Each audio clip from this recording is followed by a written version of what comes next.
Mhm.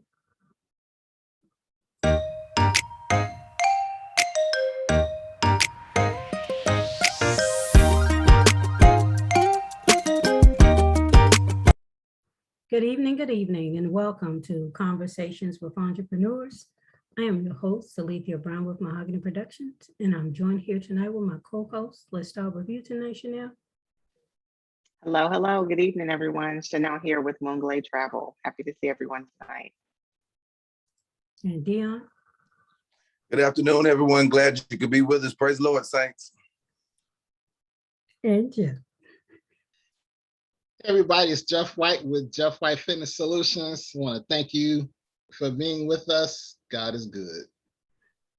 So, welcome back, everybody. We had a great show last week. We're going to do another one again, thanks to Jeff and his topics of conversation. If you're not following on LinkedIn, you should look for them.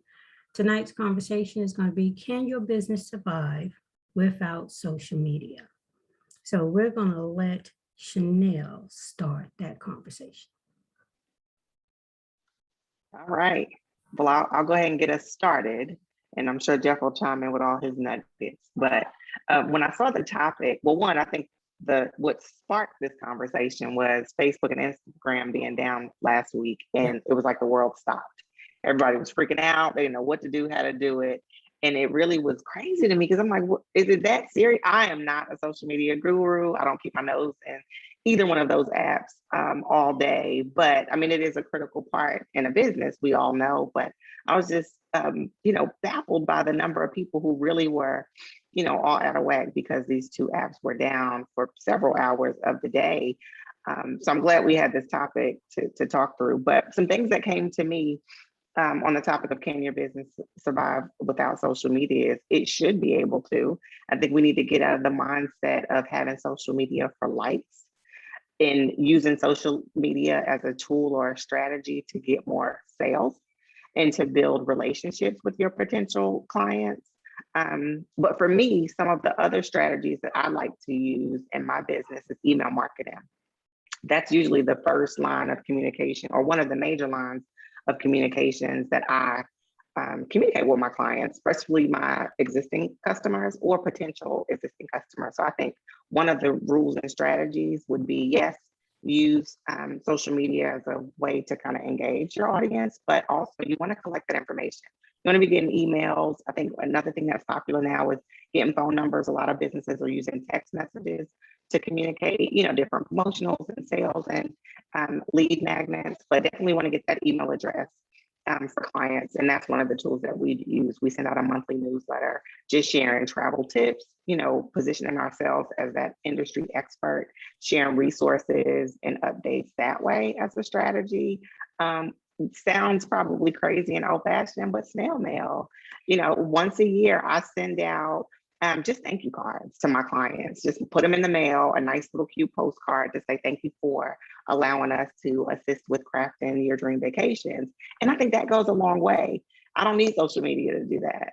For my clients to receive a postcard in the mail from us branded by our business, that keeps us top of mind when they're ready to travel again. So those are a couple of things that I utilize. This podcast, I think that's a method or a tool that we can use outside of social media. Once again, we use social media to share upcoming episodes, to engage with our listeners on things that they want to hear or feedback from an episode. But I think that's a great strategy. Jeff, you talk about this a lot, but our website is a tool. Great to capture them on social media, but the goal should be to send them to your website or platform to ultimately engage with them as far as a sales funnel goes. But on your website is a blog or should be a blog, which is another way that we can engage with our clients. So I think getting out of the mindset of social media being the only way that you engage or reach your audience, but letting social media be a tool or a piece of the puzzle in engaging with your clients and customers that way. I agree with that as well. Dion? I really, the business that I'm in, it really does a lot of mouth to mouth and referral just because of the type of the sensitivity of information HIPAA and stuff relative to mental health. But every agency uses social media to market. And so there's a necessity for it. Like Chanel, I agree with Chanel. It should be able to survive without it. But the utilization of what social media is should be a great driving and a prodding to the product and all that other kind of stuff. Just thinking about like last week when Facebook and stuff went down, my thought was, I wonder what would happen like if our phones went out, but our Facebooks were still up, and our phones went out, and things like that. Because social media is some people's business. It is their business. So, and their phone is such a great tool that they're not always privy to their laptop or accessing it and all that. That's things like that. I also I subscribe to Jeff's practice with social media. If it's about getting numbers, and it's 8 to 9 billion people in the planet, as many people can see your things, it gives you opportunity to increase your business in every sense of the word, versus like what you said, Chanel, just trying to post to go viral. If you practically and pragmatically handle it, you can increase your numbers just incrementally, and then diversify and all that other kind of stuff. So can it survive without it? It can. It should be used more like I won't say more like, but it's just one of the greatest marketing things that we've ever been privy to in the world, and so I think that's one of the great enhancement of it, and versus it becoming the marketing becoming entertainment, and I'm leaning a lot on what Chanel said, because people do so many things just for followers or likes, and that doesn't always translate into business transactions, and the bottom line is the bottom line, and it was a great shirt you and Chanel had on, fam. It was or Jeff, the price don't go down or something like that. I can't remember exactly what it was, but that's the bottom line. The bottom line is to drive your business up and increase your business in every sense of the word. Your customer base, your expertise, you're serving the community you're working with, and whatever the case may be. So yeah, those are kind of my thoughts, fam. Thanks, Dion. Jeff? Okay, you guys had some really good points, and Chanel, your points were really good. I really like what you said. I look at what you said for some individuals for after they become popular on social media. And what I mean by that is this. There are a lot of people who are making big money online. I'm talking big money. Like Chanel, you were talking about this YouTube channel before we came on.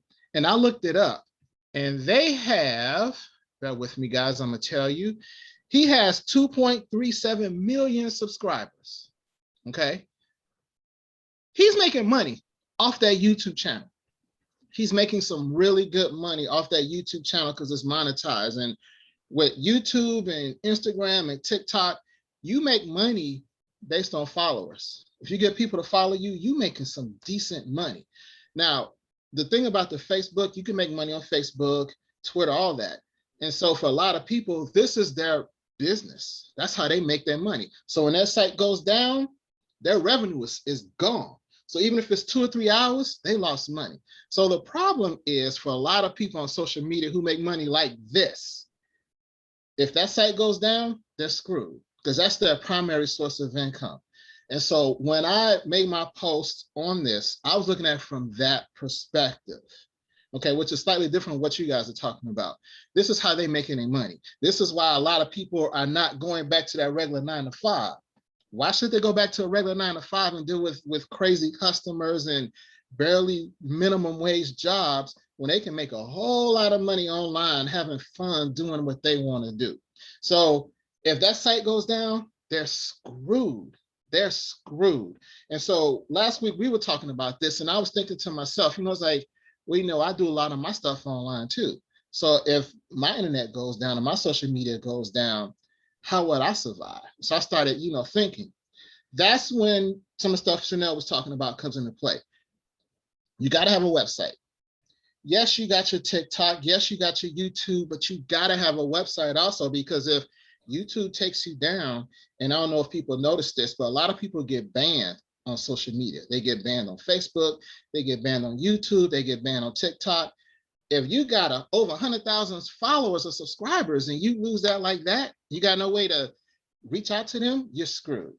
This is why you got to have that backup. And so this is for all those people who are on social media. You got to have a strategy. Okay, yeah, you on this platform here. Why don't you get on another platform also in case this one goes down, or in case someone, complains about your content and they ban you? Okay, no problem. I'm gonna go over here. And if you get banned over here, guess what? You still have all your content on your specific website. This is where Chanel comes in talking about the email list. So if you get banned on TikTok and Instagram or Facebook or whatever, you can funnel all them people over to your website. You got all their emails. You can say, hey guys, I got banned. Follow me here. My products are on my website. That's what I was referring to when I was saying if it goes down. I'm looking at it from a total different perspective that maybe that person isn't thinking about. But it comes back to the beginning source of the topic. People are making money online. A lot of people just surfing and having fun and, putting thumbs up and thumbs down and commenting. But there are a lot of people who are making some serious money online, either from people just following them and just viewing their content, or they're actually buying from them. I mean, you can buy some stuff from people on Facebook. Facebook Marketplace is big. I've sold stuff on Facebook. So that's what I'm thinking about. On top of that, what you have to do is you have to take some of that money and have an investment strategy. And this is where my background in finance comes in. You want to take some of that money that you get on social media and on the internet and put it in businesses that are outside of the internet. You want to be able to go out and physically go into some type of establishment or something and have a business of your own. For example, if you are a star on TikTok and everybody knows who you are, why can't you take some of that money and buy you 30 vending machines, or get you some rental property, or get some franchises together, something like that. So if social media goes down, okay, no problem. I got all this out here. I'm still making money. So it's all about just having strategies. And I'm gonna say one last thing. I know you want to talk, Alethea. The cancel culture is real. It's very real. So you could be a star online today, but you are one tweet from losing everything because someone can slander your name and you lose all your followers. If that happens, what are you gonna do? You're done. No one's gonna want to talk to you. But if you got some businesses outside of social media, and especially if they're not in your name, you can still make money. I mean, when's the last time you went to a vending machine and say, I wonder who owns this vending machine? Or who owns this Popeye's chicken? Oh, I don't want to go here. No one cares about that. So you got to have some type of strategy. So yes, you can make your money online, but you got to find a way to get that money offline and cultivate into some other businesses, which is that multiple streams of income that I'm always talking about. So yes, social media is great. If you can make some money that way, have at it. But don't think that should be your only source of income. You gotta diversify and have a strategy, because it can go out at any time. And we saw that's what happened with Facebook. It can go out like that. Then what you gonna do? You want to be able to keep moving no matter what's going on around you. And another thing too is the mental health. That's funny because some people are so dependent on it just to have some form of contact with people. Then that mental health, the breakdown, I can't get on my Facebook. I can't get on my Instagram. I can't see what my friends are doing. They don't know what I'm doing, type thing. So that falls into play as well when people are hooked on social media to accomplish everything that they want to do, what they're setting out to do. So there are so many different ways that people can look at that. One of the things I was looking at is like, when you're saying you have your social media presence, based on what Chanel was saying and Jeff saying, it's like, you may have it, but your customers aren't dependent on that to connect with you, right? So like with the emails and so forth like that. And you can't say that your business has been based on connections that you've made on social media. So that's a totally different thing. So if you're totally dependent on any type of social media to get your customers, then that's that sort of it's kind of like what that it's a win, lose, lose, lose type scenario that you can put yourself in because you're dependent on that. If you're starting your business and you think it's going to get up and running through social media, then you haven't really developed your business plan if you're dependent on that. Yes, social media is a good reach, but you got to figure out how you're going to reach your customers in your community is where it should start. Is where it should start, it's where it should continue, and then let's have social media help enhance it somewhat, but not be totally dependent on it. But then that mental health thing is too, there are a lot of people out there, they live for social media. And we've been having enough mental health issues with the pandemic. So I can imagine what that little outage did. I think it was like 6-7 hours or something like that they talked about. So there's so much more we need to look into as far as knowing that our businesses can survive and thrive if social media has to take a hiatus for a period of time, especially with all the different now the government wants to get involved. And I know Jeff got something to think about that part, but the government, I'm just waiting for him to say, go ahead, Jeff, I'm waiting. He's shaking his head, it's gonna come. Well, I thought it was just the way we're talking about this tonight.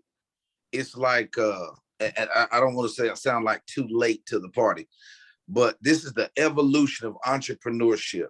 Mm-hmm. Jeff White just described diversifying your investments with virtual and tangible things. And that kind of talk relative to entrepreneurship and the usage of social media, these are the developing discussions. And we are in I want to say a certain type of genesis or beginning. We're evolved. We're just evolving. I just say evolving. I won't mark a time. But that was just to hear, and even what you were saying, fam, don't build your business plan can't be, if I could lean back on what Chanel said, or rephrase it, your business plan can't be, I'm a plan to go viral. That can't be your business plan. That may lead you to be crazy on social media because you can go viral, but sometimes it has to be degrading, buffoonery, or it just take you way out of your character, and you'll get a lot of looks and attention and possibly monetize. I don't know what to say about that. Anyway, but the evolution, it's the evolution. And that was, we now have to read the business, the entrepreneur has to have virtual. I think it's a requisite, man. Just the way we talking tonight, you have to have something virtual and something tangible. That is the diversification of like the multiple streams you keep talking about, Brother Jeff, all that. That's great talk. Yeah, that's being online and having that online presence, like Jeff and Chanel noted too, the websites, right? And all these companies are making it so easy. You don't even have to know how to design one just to get a landing page started, right? And then you'll grow from other things. I agree with Chanel about the email distribution list. Yes, it takes a minute to do it. You attend different events, and then, now you can do electric business cards. Just tap your cell phone with somebody else's cell phone. So you don't even have to go to other places to get your cards made now. Find different ways to network and socialize, in order to be able to assist in what you want to accomplish with your business. Chanel, look like you have a thought over there. I was going to piggyback off of what Jeff said. I think that's a great perspective, Jeff, for those folks that depend and rely on social media that is their business. But like you said, if Facebook and Instagram went down and never came back, all of those 2 million, thousand, whatever followers are gone. Then what? Then how do you engage with that audience? Do you start all over and go to MySpace or Black Planet or wherever we're going to go? That's a great point. You have to diversify the ways that you communicate with your customers. So whether it's email or virtual events, like you said, Alethea, I think we're in the age of virtual events at this point and probably for a while going forward. But think about creative ways to engage and communicate with customers and potential customers. Even with the website, I think we talked about ebooks, a quick ebook download. We see it all the time when you're on people's websites. Click here to download our top 10 tips for increasing your social media following. boom, they're gonna pop in their email address. You have that information, they have their information, but that's the way that you can engage with them outside of whatever platform that you may have captured them on. And it's lead generation and led them to another place. So just think about creative marketing strategies to diversify how you're connecting and communicating with your audience. And then one way to stay connected with us, of course, remember the last Friday of this month, we are having our first business shower. So feel free to, and we'll continue to share the link so you can sign up for it. And again, that puts you on our list so that we can communicate with you outside social media. So just follow us on Facebook while it's still up and get the link, and the link will be on our website this evening. And definitely sign up. We're looking forward to our first business shower the last Friday of this month. I want to say this too, fam. I don't think that event that happened with Facebook last week, I don't think that was, I'm gonna say two things. I think that may happen more frequently. Yep. Look for that to happen more frequently. And I also don't believe it was a reset, or it was like what your phone does and upgrades, the government stuff. I don't want to get too far into a conspiracy, nothing, but be careful. Our privacy is completely breached. Mhm. It's completely breached. So don't think that these test runs or these short outages for 6 and 5 hours, they're purposeful. I think they have an agenda, and so just be very alert of that. Yeah, they do. I don't know what type of software, security software you have on your laptop, but on mine, if I accidentally start on the wrong website, Norton will send me a little alert. Somebody tried to use your email on the black web. I don't even know what black web is. I think maybe it would be for our kind of people, but I don't think it is. I can find it. But you don't know what they're doing during that time. In fact, we don't even know when they're up, to be honest about it, if we want to be realistic when we're looking at it, right? They have all these different algorithms and who you can get in front of. It's like I follow all these good pages on Facebook, but all I see is all of the other crazy stuff. So it's like, and it's the same now with even trying to do ads on Facebook as a business person. How much do you have to pay to actually get in front of 50 people? Because before, to get in front of 100 people, the cost now is, I don't know, it's not the same as it was a year ago today to do that. So there are so many different nuances for small businesses when it comes to social media, the social media platforms. But, Dion. Hey, Dion.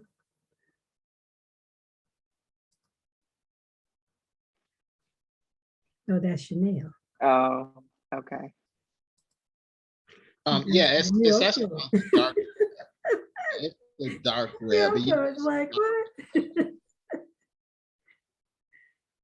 So I apologize. We have this little thing where we send each other notes, and a particular note just caught me off guard. So this doesn't happen often, but tonight it just, what? What is he talking about? Don't have my glasses. Don't stop doing that.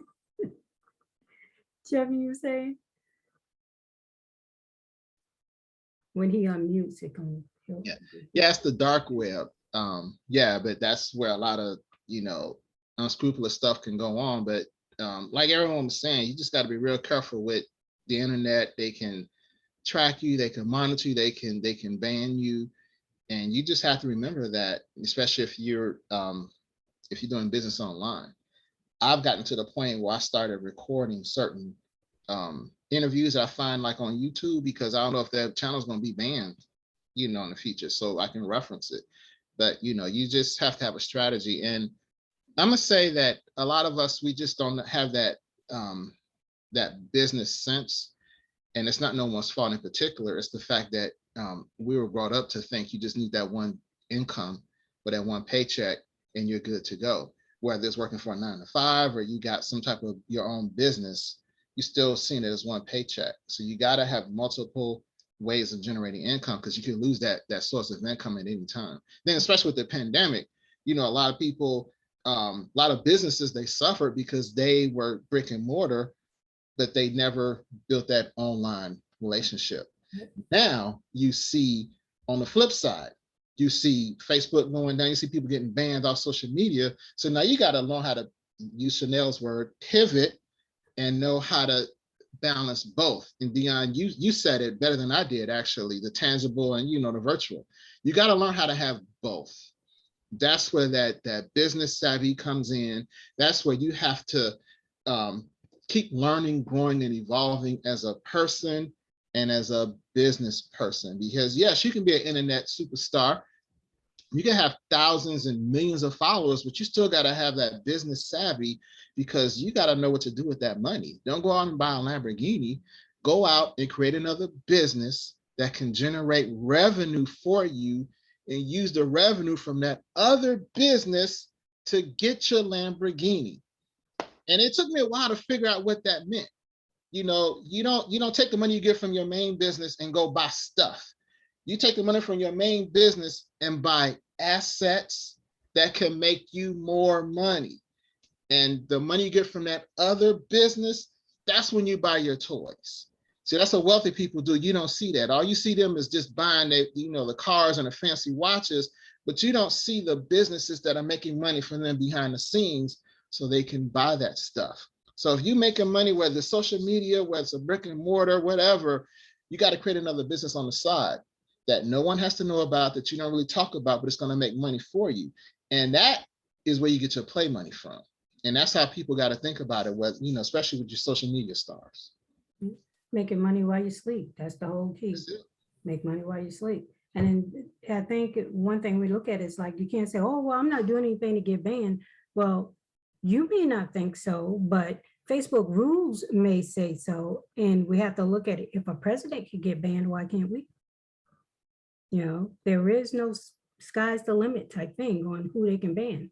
I mean, Facebook will flag your post based on some type of word. And I found out recently, trying to post something, if you're posting something, even though you're trying to direct people to your Facebook page, you cannot use the Facebook logo on certain things that you post to promote your page on that page.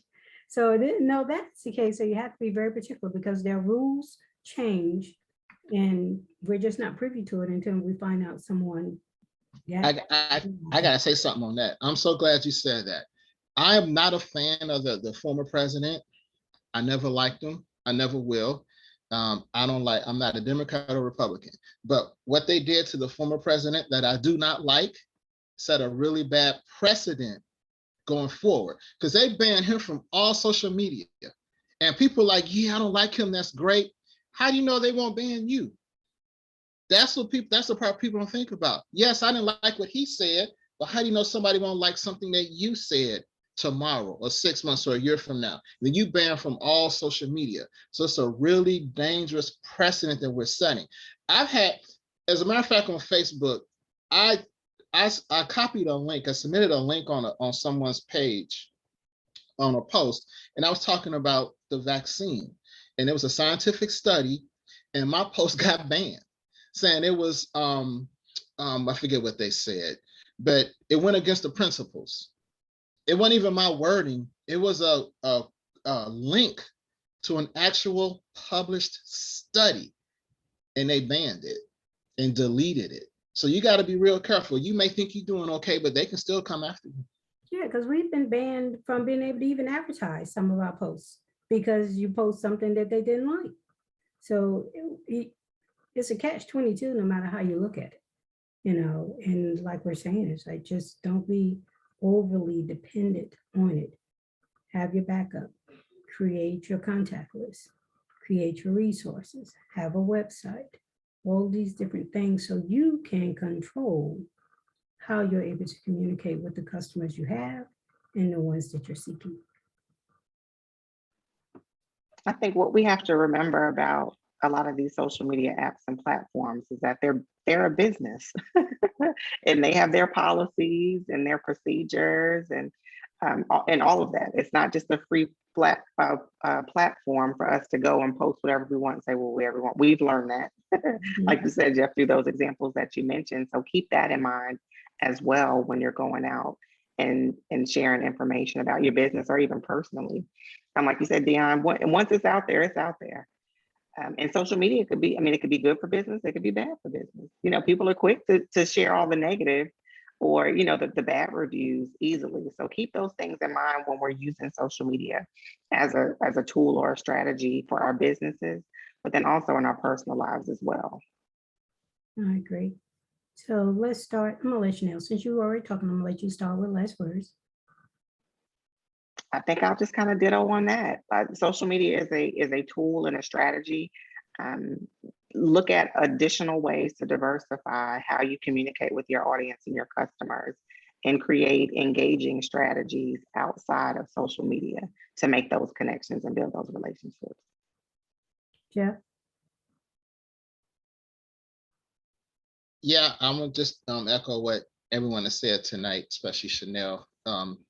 You gotta build, you know, your connections outside of your main platform. It's critical. You don't want to be on the outside looking in.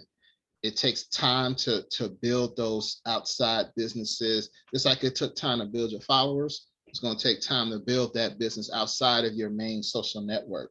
So they always say the best time to plant a tree was 20 years ago. The second best time is today. So today you need to start formulating your ways and your strategy to build some type of business outside of your main social media platform. It's going to take time, but you can do it. Just got to be patient. Dion? I just want to say thank you. God bless you. Thank you for coming out, and good night or something to that. What Jeff just said, just this is, I mean, what else? I don't want to mess it up. I'm not going to say nothing.